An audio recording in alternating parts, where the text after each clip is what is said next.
दोस्तों, क्योंकि सांस भी कभी बहू थी के आज के एपिसोड की शुरुआत में नीलामी के बीच में बैंक का अधिकारी कार्यवाही रोक देता है और घोषणा करता है कि बैंक के सारे कर्ज चुका दिए गए हैं। तभी नॉयना हैरान होकर पूछती है कि इतना बड़ा कर्ज किसने चुकाया। तो अजय गर्व के साथ तुलसी की ओर इशारा करता है। तो तुलसी का नाम सुनते ही नॉयना के होश उड़ जाते हैं। उसे यकीन नहीं होता कि तुलसी ऐसा कर सकती है। तभी होस्ट भी हैरानी जताने लगता है।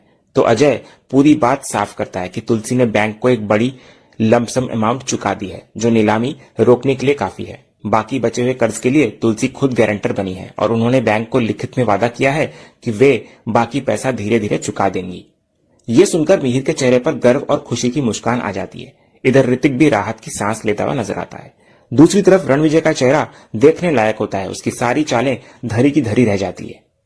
तभी इधर बैंक अधिकारी बताने लगता है कि उन्होंने तुलसी के प्लान और डॉक्यूमेंट्स स्वीकार कर लिए हैं। तुलसी ने लिखित में जिम्मेदारी ली है कि वो कंपनी को दोबारा शुरू करेंगी और बैंक का कोई भी पेमेंट अब देर से नहीं होगा, क्योंकि तुलसी के पास पहले से ही बहुत सारे ऑर्डर्स हैं जो इसी फैक्ट्री में पूरे किए जाएंगे। इसलिए बैंक ने उनकी शाख पर भरोसा करके कंपनी को एक और मौका देने का फैसला किया है। तो इस तरह नीलामी रद्द कर दी जाती है। तभी इधर नीलामी रुकते ही ऋतिक खुशी से झूम उठता है और अपने पिता मिहिर के गले लग जाता है। फिर वो पार्थ और देव से भी गले मिलता है और इसी उत्साह में पार्थ गलती से वैष्णवी को गले लगाने ही वाला होता है कि वैष्णवी पीछे हट जाती है। तो पार्थ इस पर माफी मांगता है, लेकिन वैष्णवी तंज कसते हुए कहती है, चांस पे डांस मत मारो, और वहां से वो इतना कहकर चली जाती है। इधर पार्थ देव से शिकायत करता है कि वैष्णवी ने इतने अच्छे पल का मजाक किरकिरा कर दिया, अजीब लड़की है ये। फिर अंत में इधर बैंक अधिकारी तुलसी से एक MOU तैयार करने को कहता है, जिसमें साफ लिखा हो कि तुलसी इस कंपनी के साथ मिलकर काम कर रही है। इधर अजय भरोसा दिलाता है कि वो जल्द ही सारे कागज भिजवा देगा। इसके बाद मिहिर रणविजय के पास जाता है, जो अपनी हार से हैरान खड़ा होता है।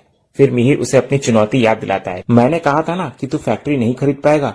फिर अपने वादे के मुताबिक मिहिर वो सिक्का रणविजय के हाथ में थमा देता है, जो उसकी हार की निशानी होती है। और इधर रणविजय का मुंह एकदम से बंद हो जाता है। अगले सीन की शुरुआत में हम अंगद और वृंदा को देखते हैं। वृंदा कल रात की बहस को लेकर अंगद से नाराज होती है। तभी अंगद उसको मनाने की कोशिश करता है और पीछे से गले लगा लेता है, लेकिन वृंदा छुड़ाकर दूर होने को कहती है। तो अंगद फिर माफी मांगता है, पर वृंदा का गुस्सा ठंडा नहीं होता। तो वृंदा को मनाने के लिए अंगद एक शरारत करता है। वो एक चुनरी से खुद को और वृंदा को एक साथ बांध देता है। तो वृंदा घबराती है कि कोई आ जाएगा, लेकिन अंगद शर्त रखता है कि जब तक वो आई लव यू नहीं बोलेगी वो उसे नहीं छोड़ेगा। तो वृंदा नखरे दिखाती है कि उसे प्यार नहीं आ रहा, तो वो कैसे बोले। तभी अंगद भावुक होकर उसको समझाता है कि वृंदा के बिना उसकी जिंदगी बेरंग और अंधेरी है। वो कसम खाता है कि कल रात उसने जानबूझकर उसको दुख नहीं पहुंचाया था। तो अंगद की ये मासूमियत और प्यार भरी बातें वृंदा का दिल पिघला देती है। फिर अंगद 3 बार आई लव यू बोलकर वृंदा को कसकर गले लगा लेता है। वो मजाक में कहता है कि अब ये चुनरी ऐसे ही रहेगी।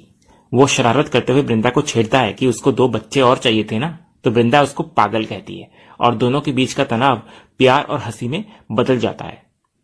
अगले सीन की शुरुआत रणविजय की झुंझलाहट से होती है। वो फोन पर किसी से अपनी हार की सफाई दे रहा होता है कि उसे खुद नहीं पता ये बाजी कैसे पलट गई। तभी तुलसी उसके सामने आ जाती है। तो रणविजय उसको गुस्से और नफरत भरी नजरों से घूरने लगता है। तभी तुलसी उसको आईना दिखाते हुए कहती है कि उसे लगा था हारने के बाद रणविजय की नजरें शर्म से झुक जाएंगी, लेकिन उसकी बेशर्मी तो गजब की है।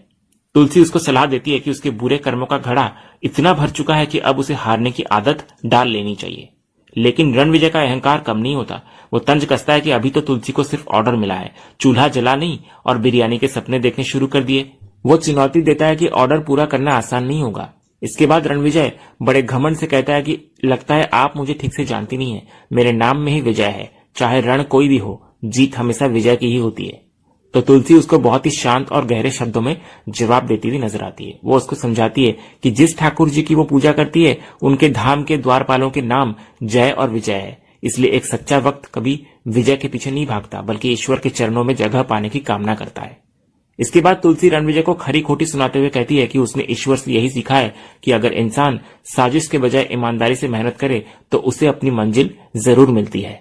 फिर बहस खत्म करके तुलसी अजय से कागजी कार्यवाही शुरू करने को कहती है। तो अजय मिहिर को बताने लगता है कि वो जल्द ही MOU का ड्राफ्ट भेज देगा, जिस पर मिहिर और तुलसी दोनों को साइन करना होगा, क्योंकि वे साथ में काम करने वाले हैं। ये सुनते ही नॉयना भड़क जाती है। वो तुलसी का शुक्रिया तो अदा करती है कि उसने फैक्ट्री बचा ली, लेकिन मिहिर और तुलसी के साथ काम करने की बात उसको बिल्कुल हजम नहीं होती। वो पूछती है कि ये कैसे मुमकिन है। तभी अजय नॉयना को समझाता है कि ये एक बिजनेस डील है, तुलसी ने फैक्ट्री का कर्ज चुकाया है और गारंटर बनी है ताकि वो फैक्ट्री और वर्कर्स का इस्तेमाल कर सके। इससे फैक्ट्री भी चल पड़ेगी और सबका काम भी हो जाएगा। तभी रणविजय सवाल उठाने लगता है कि आखिर ये फैसला लिया किसने। तभी पीछे से ऋतिक आगे आता है और पूरी मजबूती से जवाब देता है, मैंने लिया। वो रणविजय की आंखों में आंखें डालकर कहता है कि रणविजय हमेशा उसको फैक्ट्री डुबोने का ताना देता था, लेकिन आज ऋतिक ने उसे बचा लिया है। तभी नॉयना हैरान होकर मिहिर से पूछती है कि क्या उसे इस डील के बारे में पहले से पता था। तो ऋतिक बीच में बोल पड़ता है और नॉयना को समझाता है कि सबसे जरूरी बात यह है कि फैक्ट्री फिर से चलने लगेगी, जिससे उनका फायदा ही होगा, तो इस बात का कोई मतलब नहीं है। तभी ऋतिक रणविजय को ताना मारता है कि कुछ लोगों ने छीनने के सपने देखे थे, लेकिन वे नाकाम रहे। तो रणविजय अपनी हार पचा नहीं पाता और देखते हैं कहकर वहां से निकल जाता है। इधर जब अजय दोबारा मिहिर से एमओयू साइन करने की बात करता है तो मिहिर अचानक पलट जाता है। वो नॉयना की तरफ देखकर कहता है कि वो तुलसी वीरानी के साथ काम नहीं करेगा। ये सुनकर तुलसी अजय पर नाराज होती है कि जब बात पक्की हो गई थी तो अब ये तमाशा क्यों। तो अजय भी मिहिर के इस अचानक बदले फैसले से हैरान होता है। मिहिर जिद पर अड़ जाता है कि ये उसकी मर्जी है और वो अब कोई बहस नहीं सुनना चाहता। इसके बाद ऋतिक धीरे से नॉयना को समझाता है। वो कहता है कि भले ही उनकी सोच अलग हो, लेकिन फैक्ट्री का चलना सबके फायदे में है। वो कहता है कि माँ के बड़े ऑर्डर की वजह से मनी फ्लो आएगा और फैक्ट्री फिर से जिंदा हो जाएगी। अगर पापा ने मना कर दिया तो कर्ज और दबाव बढ़ता जाएगा और वे कभी इस चीज से उभर नहीं पाएंगे। तभी अजय दोबारा मिहिर को मनाने की कोशिश करता है, लेकिन मिहिर टस से मस नहीं होता। तब तुलसी अजय को रोक देती है। वो कहती है कि गिड़गिड़ाने की जरूरत नहीं है, वे कोई और फैक्ट्री ढूंढ लेंगे। तुलसी तंज कसती है कि वो ये सब अपने बेटे के लिए कर रही थी, लेकिन अगर किसी पिता को अपनी जिम्मेदारी नहीं निभानी तो ना निभाए। इतना बोलकर मिहिर और तुलसी दोनों अपनी अपनी दिशा में चले जाते हैं। दूसरी तरफ बाद में नॉयना मिहिर पर भड़क रही होती है। वो उसको समझाती है कि यह डील उनके लिए कितनी जरूरी है। तो मिहिर इधर जानबूझकर नाटक करता है। वो कहता है कि वो तुलसी के साथ काम कैसे कर सकता है, क्या उसके दिन इतने बुरे आ गए हैं। नॉयना समझ जाती है कि मिहिर सार्काज़म कर रहा है। तभी मिहिर नॉयना को उकसाने के लिए कहता है कि तुलसी को घर संभालने के सिवा आता ही क्या है। एक ऑर्डर मिलने से वो मिहिर के लेवल पर नहीं आ सकती। तो नॉयना उसे हकीकत याद दिलाती है कि भले ही मिहिर ने बिजनेस अकेले खड़ा किया हो, लेकिन आज वो डूबने की कगार पर है। तो नीलामी टलने और बिजनेस बचाने के लिए मिहिर को अपने अहंकार को छोड़कर इस डील को स्वीकार करना ही होगा। तो ये मिहिर का नाटक नॉयना को डील के लिए राजी करने की एक चाल होती है, जो कामयाब होती दिख रही होती है।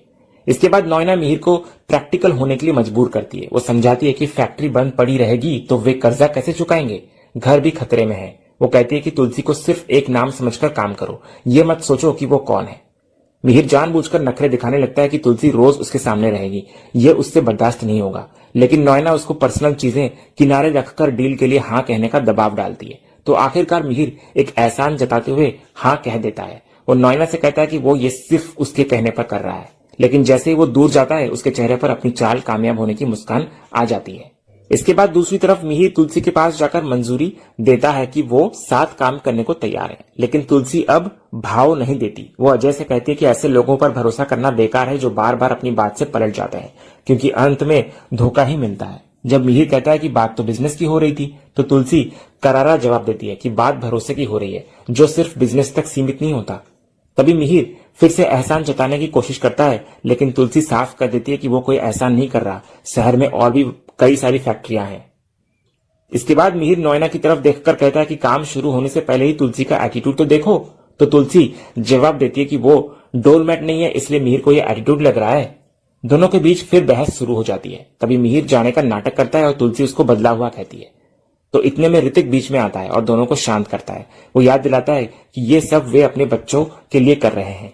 तो मिहिर मान जाता है और कहता है कि वो तो तैयार है, बस तुलसी को समझाया जाए, जो अभी बच्चों की फिक्र का दावा कर रही थी। तभी ऋतिक तुलसी से विनती करता है कि मिहिर के हाँ कहने के बाद वो मना ना करे। तो तुलसी मान जाती है, लेकिन साफ कर देती है कि वो ये सब सिर्फ ऋतिक के लिए कर रही है, वरना उसे रोज का सिरदर्द नहीं चाहिए।